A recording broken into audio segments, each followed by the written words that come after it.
세상을 살다 보면은 사실 타협할 것이 있기도 하고 때로는 타협하지 말아야 할 것이 있기도 합니다. 어떤 것을 내가 타협할 것이냐, 어떤 것을 내가 타협하지 말아야 할 것이냐를 우리가 늘 고민하며 선택하며 살아가게 되겠지요. 더 중요한 것은 그것을 잘 분별해내는 분별력이 더 중요합니다. 사람마다 타협의 조건과 이유가 다 다릅니다. 어떤 사람은 가치관에 따라 타협할 것과 말 것을 따르는 사람이 있고요.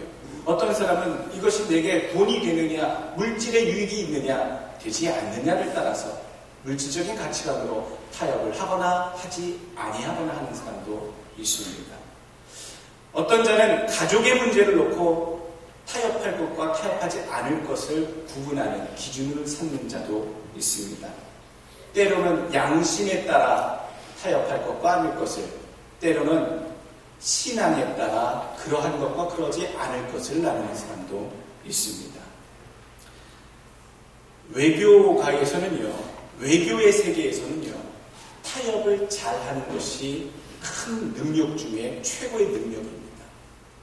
나라와 나라가 또 외교관과 외교관이 서로 국제사회에서 만났을 때에 서로에게 이득이 되는, 서로 윈윈할 수 있는 그런 정책을 조금씩 양보하거나 이해함으로써 서로의 타협점을 찾아내는 것, 그것만큼 외교관에게 굉장히 필요한 능력이 다른 곳이 더 없다라고 할 정도로 중요한 능력입니다. 극단의 폭력으로 또는 전쟁으로 치닫지 않도록 외교력을 발휘하는 그 타협의 힘, 참 필요한 능력이기도 합니다. 오늘 본문을 자세히 바라보게 되면 굳이 타협하지 않아도 될 일을 가지고 위험한 선택을 한 것은 아닌가라는 생각이 들기도 합니다. 타협할 것이 아니라면 정면 돌파보다는 잘 피해가는 것도, 아니면 외면하는 것도, 아니면 묻어두는 것도, 그것도 사상 살아가면서 지혜로운 일이 아닌 것인가. 우리는 상식적으로 이렇게 생각을 합니다. 오늘 본문의 다니엘서 3장의 말씀은 사드락, 메삭, 아벳느고가 왕의 금신상에 절하지 아니함으로 풀무불 가운데 던짐을 당하여, 그러나 그 가운데 구원해 주신 하나님의 능력을 소개하는 본문의 이야기입니다. 유명한 이야기죠. 그냥 믿음이 좋은 하나님의 세 친구가, 하나님의 사람들이 하나님의 위기 가운데서 구원하신 믿음의 이야기다. 우리가 그렇게 알고 있습니다만 오늘 상황을 면밀히 좀 살펴보고 그 상황 속에서 믿음의 눈이 아니라 우리가 인간이라면 가지고 있을 수 있는 보편적인 질문들, 왜 그들은 그 상황에서 그런 선택을 하였는가? 왜 이렇게 할 수도 있었는데 굳이 이런 어려운 선택, 상식 이상의 바깥의 것을 선택을 하였는가를 살펴보면서요, 믿음이 무엇이었구나, 그들이 가졌던 믿음이 어떤 믿음이었구나를 더 살펴보고 은혜를 받으시는 이 시간 되시길 원합니다. 오늘 8절 말씀 한번 보게 되면요, 세상은 어떠하다라는 것을 우리에게 분명히 교훈하고 있습니다. 8절, 그때에 어떤 갈대아 사람들이 나와 유다 사람들을 참소하니라. 갈대아 사람들은 어디 출신입니까? 바로 바벨론 제국의 본토 바벨론 출신의 사람들이 갈대아 사람들입니다. 지금 이 바벨론 제국을 다스리고 있는, 이 융성하고 거대한 제국을 다스리고 있는 이 왕 아래의 신하가 누구냐? 다니엘이었다는 얘기예요. 다니엘이 120도나 되는 방대한 통일 바벨론 제국을 다스리는 수장으로서, 왕 아래 수장으로서 그들을 다스리고 있고요. 공을 세웠던 그 바벨론, 그 다니엘의 천거로 인해서 세 친구 사드락, 메삭, 아벳느고가 더불어서 왕이 맡긴 120도의 돌을 관장하는 일에 돕고 있었던 그런 귀한 왕의 사랑을 받은 중직의 신하로서 서 있던 상황이었다라는 얘기입니다. 그런데요, 이 다니엘도 그렇고요, 사드락과 메삭과 아벳느고를 보게 되면 바벨론 사람이 아닙니다. 바벨론을 다스리고 있는 실질적인 통치자가, 왕 아래 통치자가 바벨론 사람이 아니라 바벨론이 확장하고 전쟁을 펼쳐나가면서 포로 잡아왔던 유대 땅의 유다 백성, 포로 출신의 다니엘이었고 사드락과 메삭과 아벳느고였다는 사실입니다. 굉장히 바벨론 사람들의 입장에서 보면 불편하고 거북한 상황을 보고 있다는 얘기죠. 우리가 정복했던 그 땅의 식민지 노예 백성들이 어느새 교육을 받고 왕궁에서 발탁되어 우리보다 더 높은 총리의 직분까지 다스리는 자의 직분에서 우리를 다스리고 있구나. 그것을 봤을 때에 오늘 왕 앞에 갈대아 사람들이 나와 유대 사람들, 여기서 말하는 유대 사람들은 사드락, 메삭, 아벳느고지요. 이 유대 사람들을 참소하는 그 이유를 우리가 짐작할 수 있다는 얘기죠. 아마 그들은 그렇게 생각했을 겁니다. 어디서 굴러온 돌이 박힌 돌을 빼내는구나. 우리가 있어야 할 왕의 신하의 자리에 노예 출신, 포로 출신들이 우리를 다스린다고 앉아있으니 이것은 있을 법한 일이 아니다라고 생각한 사람들이 있었다. 능력이 되고 왕의 총애를 받아 그 자리에 선 것인데 우리는 이 상황에서 무엇을 볼 것인가? 다른 사람의 잘되고 형통함을 우리는 격려하고 칭찬하는 마음을 가져야 합니다. 오히려 그의 업적과 수고와 노력을 참 인정해주고 박수 쳐주고 격려해주고 그가 더 나은 방향으로 더 많은 유익을 끼칠 수 있도록 우리가 공동체든 사회든 그런 것을 격려해주는 그런 사회로 나가야 되지요. 우리가 그렇게 알고 있는데 우리가 살고 있는 세상은 많은 사람들이 그렇게 하지 못합니다. 어느 누군가가 앞서면 그 사람을 끌어내려서 내 수준 아래로 두게 만드는 시기와 질투가 난무하는 세상을 우리는 자주 만난다는 얘기죠. 나보다 잘된 이가 있으면 우리가 격려해주고 그 사람의 앞길을 위해 축복해주고 또 더 나아가 저 사람이 어떤 노력을 해서 내가 본받을 것이 있겠느냐, 나도 노력하고 분발해야겠다라고 하는 긍정의 마인드를 갖고 있는 사람이 있는 한편 어떻게 하면 저 사람의 흠집과 약점을 잡아 저가 누리고 있는 존영의 자리를 망치게 할 것이냐 끌어낼 것이냐라고 품는 악의에 찬 사람들이 이 세상에는 사실 더 많다, 더 많이 느껴진다는 사실입니다. 세상은 그러하다라는 얘기입니다. 하나님의 사람들이 하나님의 뜻대로 하나님이 세우신 그 위치에 서서 일할 때에 세상은 우리를 좋게 보는 안목도 있겠지만 우리를 끌어내리고 우리를 참소하는 자들도 있을 것이다. 우리가 각오하고 생각해야 할 부분이다라는 얘기입니다. 과연 나는 살아가면서 다른 사람들을 끌어내리는 말을 많이 하는 사람인가? 오히려 존경하고 존귀히 여기는 세우는 말을 많이 하는 사람입니다.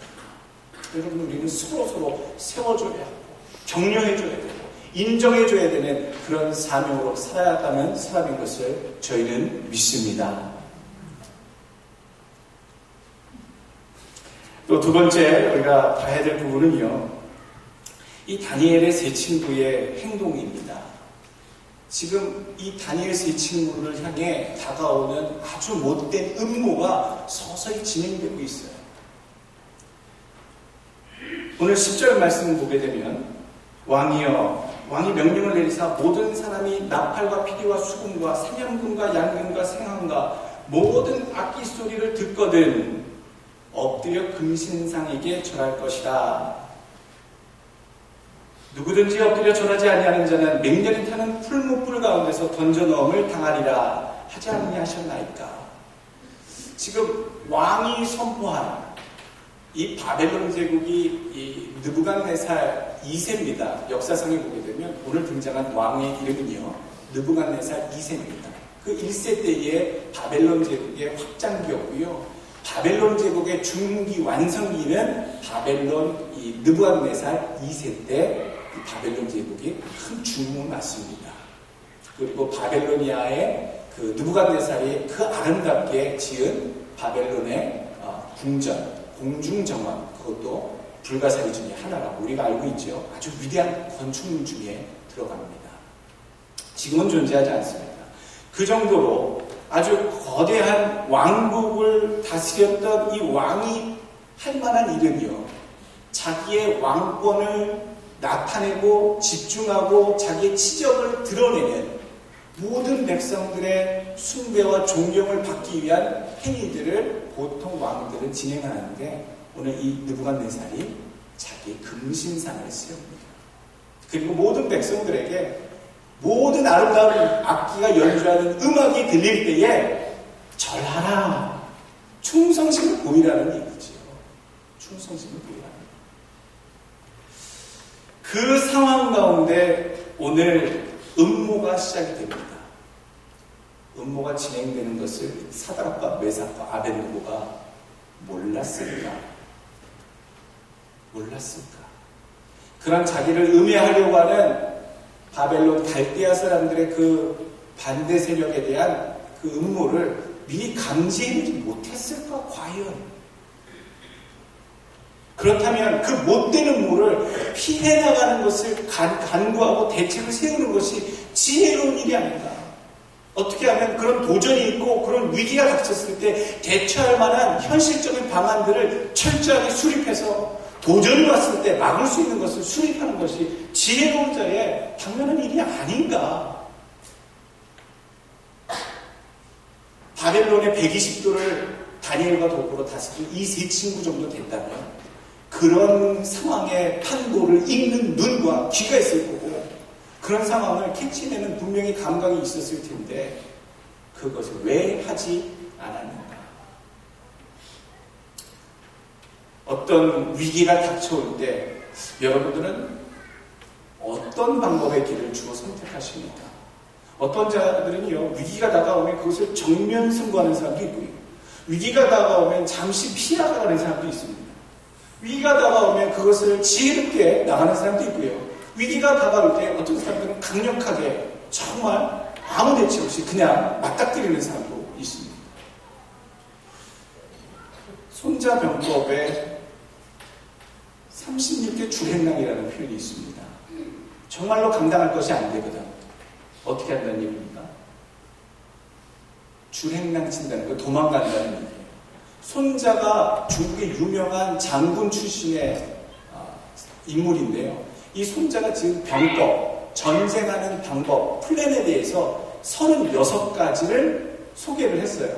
그래서 이 36가지를 6개의 전쟁의 양상에 따라 분류해서 6가지씩 승기를 잡고 있을 때, 승기가 보일 때, 또는 소강 상태일 때, 또는 패전이 비쳐 보일 때, 완전히 불리할 때, 뭐 이런 식으로 해서 전쟁의 상황을 6개로 나눠서 맨 마지막 때 패전의 기색이 역력할 때 36번째 마지막 계략이 36번째 계략, 36개 줄행랑이다. 거기에는 줄행랑이라고 표현되어 있지 않고요, 주위상이라고 표현되어 있습니다. 도망가는 것도, 잠시 그 위기를 피하는 것도 전략이다, 지혜다, 그렇게 병법에는 가르치죠. 우리가 알고 있는 미인계는요, 손자병법에 나오는 계책입니다.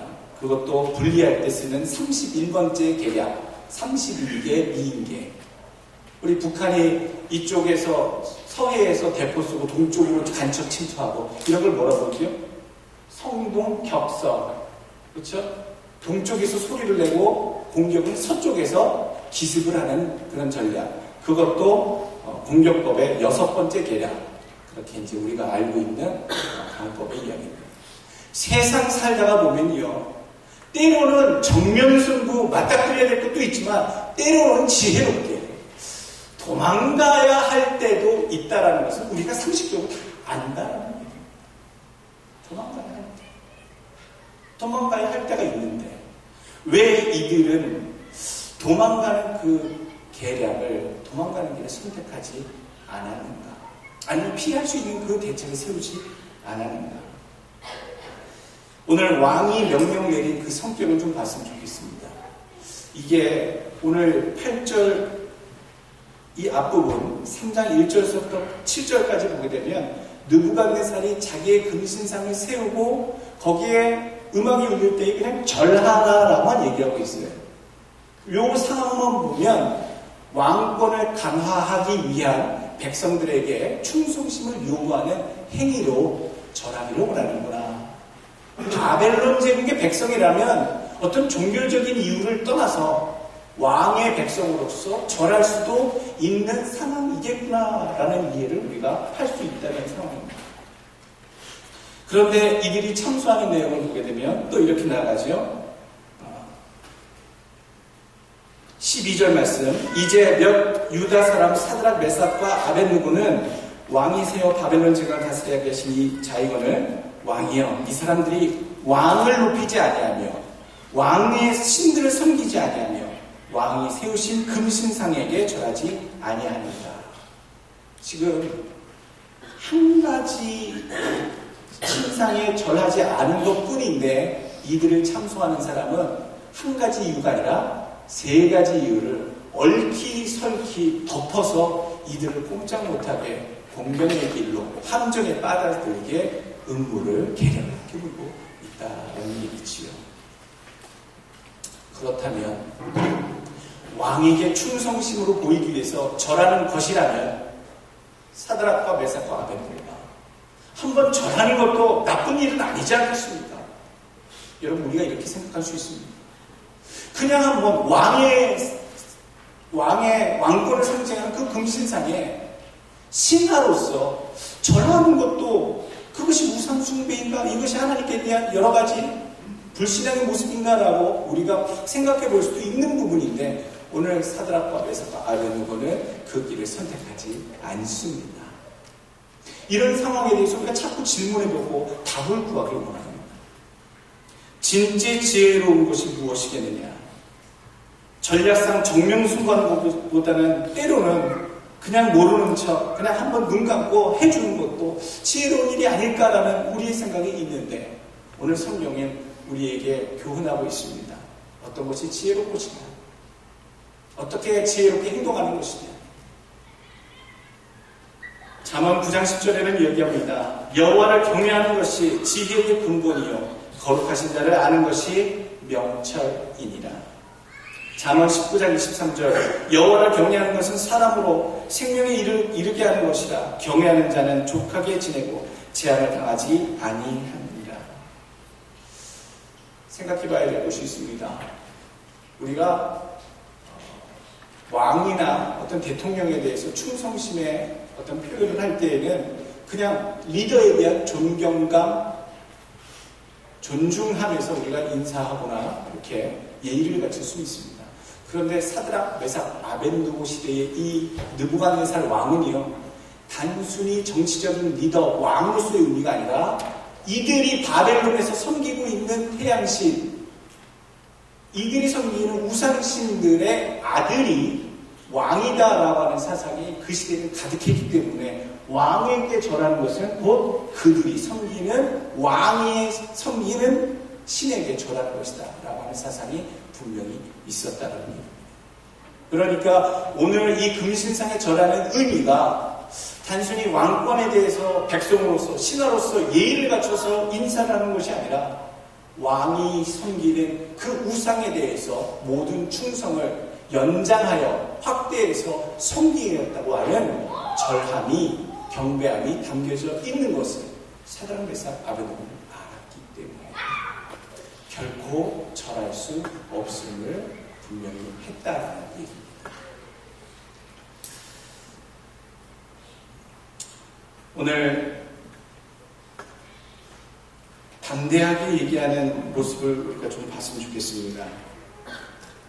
가슴이 떨리고 심장이 떨릴 이런 상황인데도 16절에 보게 되면 사드락, 메삭과 아벳느고가 왕에게 대답하여 이르되 느부갓네살이여 우리가 이 일에 대하여 왕에게 대답할 필요가 없나이다.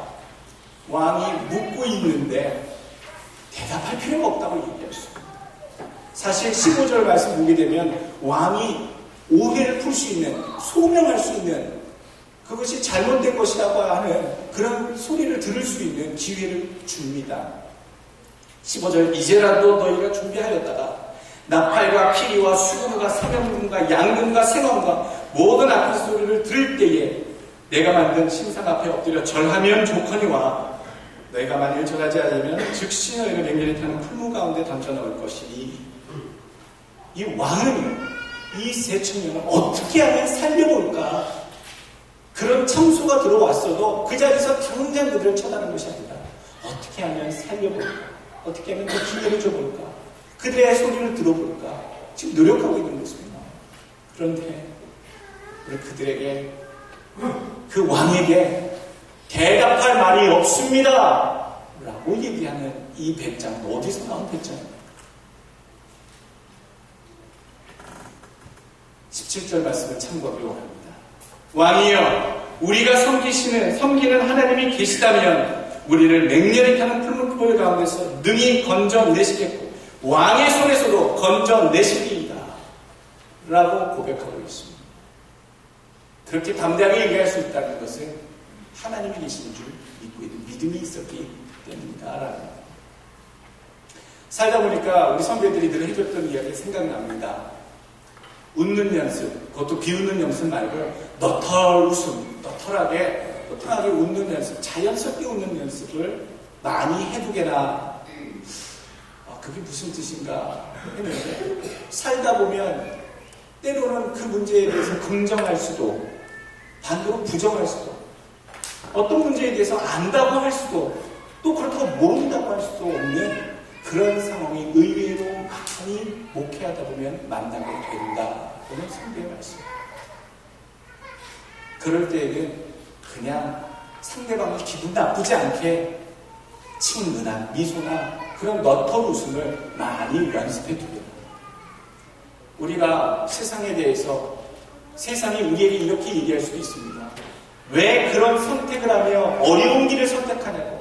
남들은 다 하는데 왜 크리스찬들, 당신들은 남들이 안 하는 길, 어려운 길, 반대되는 길에 서 있냐고 세상이 얘기할 수도 있습니다. 아무리 설명해줘도 이해하지 못하고 하나님이 없는 자들 가운데 하나님을 소개하는 것 자체가 부담스럽고 힘들 때가 있습니다. 그럴 때 여러분들 얘기하고 싶지 않으면 얘기 안 하셔도 됩니다. 우리는 세상에게 입으로 대답할 의무가 있는 사람은 아닙니다. 대답할 필요가 있는 것만 하시면 됩니다. 오히려 증거하는 것은 우리 하나님이 나와 함께 하십니다. 그리고 어떠한 상황에도 내가 이 상황에 대해서 이렇다 저렇다 얘기하고 해명하지 않는다 할지라도, 내가 나를 스스로 구원하는 어떠한 조치를 취하지 않는다 할지라도 하나님께서는 나와 함께 하심으로 그 하나님이 나를 구원해 주실 줄 믿습니다. 여러분, 이런 고백이 여러분들 마음속에 중심이 되시길 주의 이름으로 축원합니다. 오늘 마지막 우리에게 주시는 교훈들이 있습니다. 왜 그들이 그런 선택을 했는가? 그 이유 두 가지가 있는데, 첫 번째 이유는요, 함께 하시는 하나님의 권능을 믿었기 때문이다 라는 사실이고요. 또 두 번째, 18절 말씀이 그렇게 얘기해 줍니다. 18절, 그렇게 하지 아니하실지라도 고백하는 믿음이 있었다라는 얘기지요. 남들이 할 수 있는, 남들이 다 하는 쉬운 선택, 편한 선택을 하지 않았던 이유는 하나님이 계시는, 갖고 계시는 권능이 있음을 믿었고, 또 두 번째로는 분명히 그렇게 아니하실지라도 우리는 이미 각오가 된 사람들이다 라고 하는 그 각오한 믿음이 있었다. 예수님을 생각해 보십시오. 예수님 이 땅에 살다 가셨지요. 이 땅에 왜 오셨을까 봤더니 자세히 생각해보고 상고해 갔더니 이 땅에 죽으려고 오셨다. 우리는 이 땅에 살려고 온 사람들이라고 세상에서 배우고 나도 그렇게 생각했는데, 예수님의 삶을 자세히 생각해 보니 예수님은 이 땅에 죽으려고 오신 분으로 태어나셨다는 얘기예요. 죽으려고 사셨다는 얘기예요. 우리를 위해, 우리를 구해내시려고 죽으려고 일부러 오신 분이 예수님이셨다는 거예요. 성자처럼 산다는 건 뭐겠습니까? 우리를 위해서 죽으려고 이 땅을 사셨던 예수님이 걸어가셨다면 우리도 죽으려고 주님을 위해서 살든지 죽든지 살아가는 우리들의 인생이 되어야 될 줄로 믿습니다. 오늘 그리 아니할지라도의 신앙은요, 내가 예상했던 하나님의 역사다.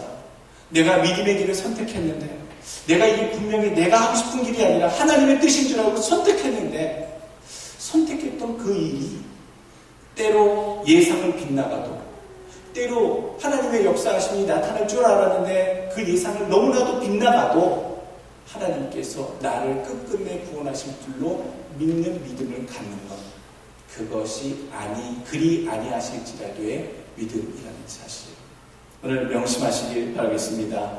마지막으로 4가지 우리에게 주시는 교훈이 있습니다. 첫 번째 우리에게 주시는 믿음의 결론은요, 첫 번째, 하나님이 만나게 하시는 고난의 불은 연단의 불이다라는 사실입니다. 내가 잘못해서 당하는 고난 말고요, 내가 그러지 않았는데 하나님이 살다 보면 만나게 하시는 고난의 불같이 고통스러운 불같은 연단의 시간들이 있습니다. 풍목불 같은 고난이 있습니다. 그때는 이렇게 생각하십시오. 나를 단련하시기 위해 넣으셨구나. 지나가시게 하는구나. 잠언 17장 3절 말씀, 도가니는 은을, 풀무는 금을 연단하거니와 여호와는 마음을 연단하시느니라. 이사야 48장 10절, 보라, 내가 너를 연단하였으나 은처럼 하지 아니하고 너를 고난의 풀무불에서 택하였노라. 욥기서 23장 10절, 나의 가는 길을 오직 그가 아시나니 그가 나를 단련하신 후에는 내가 정금같이 나오리라. 여러분, 어려운 과정 가운데 계신 분들 계십니까? 물질로, 또 건강 문제로, 또 사람들 관계로, 자식 문제로 여러 가지 설켜있는 우리를 누르는, 속에서 불이 날 것 같이 힘든 그런 고난이 있으신 분들은 이렇게 기도하십시오. 하나님, 이런 일을 닥치지 않게 해주십시오라는 기도가 아니라, 하나님이 지나가게 하시는, 만나게 하시는 고난의 불이라면 하나님, 사드락, 메삭, 아벳네고처럼 믿음으로 이것을 건너 들어갔다가 나오는 믿음 되게 하여 주옵소서. 이런 기도가 여러분들의 기도 되시길 주의 이름으로 축원합니다. 또 두 번째 주시는 교훈의 말씀, 믿음의 결론은요, 하나님을 믿고 불 속에 들어간 자를 하나님께서 높이신 것처럼요, 불같은 시험을 하나님을 의지해서 믿고 들어간 자는요, 하나님께서 나오실 때 높이신다는 얘기입니다. 불시험이 온다면 피할 수 없습니다. 어떻게 하나님이 작정하신, 연단하신 불시험 가운데 우리가 도망갈 수 있겠습니까? 피할 수가 없습니다.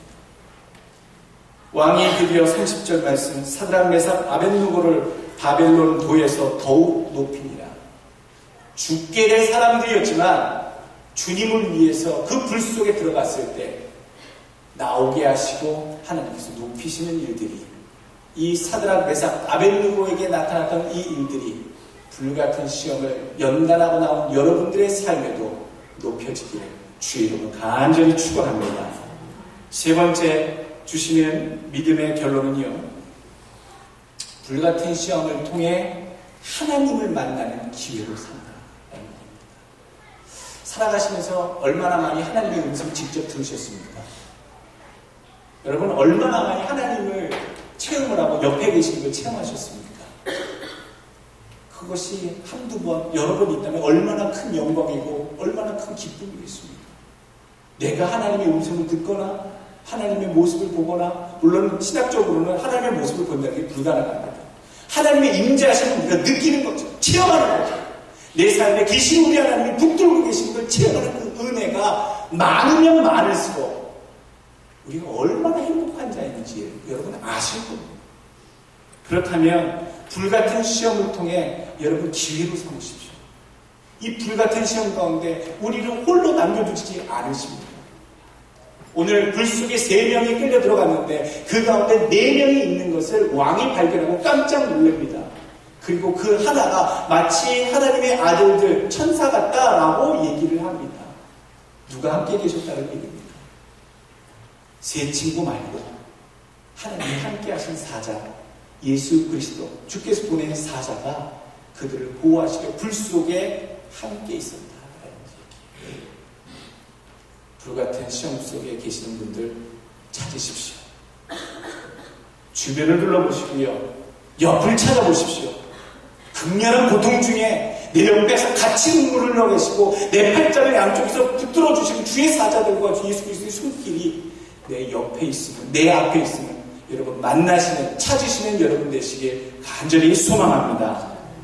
4절 네 번째 주시는 믿음의 결론은 이겁니다. 불시험을 능히 이기는 믿음을 통해 우리 하나님이 영광을 받으신다. 이 사람들이 목숨을 구한 것뿐만 아니라 이 중체대한 굉장히 귀한 격정적 이 순간에 바벨론이 제국 한가운데에서 왕의 입술을 통해 하나님의 영광을 찬양케 만드는 그 일을 이끌어냈다는 거지요. 28절, 29절 말씀. 느부갓네살이 말하여 가로되 사드락과 메삭과 아벤느고의 하나님을 찬송할지로다. 그가 그 사자를 보내사 자기를 의뢰하고 그 몸을 버려서 왕의 명을 거역하고 그 하나님밖에는 다른 신을 섬기지 아니하며 그에게 절하지 아니한 종들을 구원하셨도다. 그러므로 내가 이 조서를 내리노니 각 백성과 각 나라와 각 방언하는 자가 무릇 사드락과 메삭과 아벤느고의 하나님께 설만이 말하거든 그 몸을 쪼개고 그 집으로 걸음터를 삼을지니 이는 이같이 사람을 구원할 다른 신이 없음이니이다. 사드락과 메삭과 아벤느고 이 세 친구의 믿음을 통해 이방인의 왕의 입술에서 하나님의 영광을 선포하는 놀라운 일들이 지금 선포되고 있습니다. 나타나고 있습니다. 여러분들 열심히 믿음으로 살아가십시오. 고귀한 믿음으로 여러분 살아가실 때에 주변 사람들이 저 집사님의 삶을 통해, 저 장로님의 삶을 통해, 저 권사님의 삶을 통해, 저 성도의 삶을 통해 하나님이 살아계시는구나, 하나님이 축복하시는구나, 그 큰 하나님의 영광이 증거되고 나타나시는 우리 성도 가정가족이 되시고 사업이 되시길 주의 이름으로 축원합니다. 신앙을 지키는 것을 절대 타협할 수 없는 일입니다. 기도하겠습니다.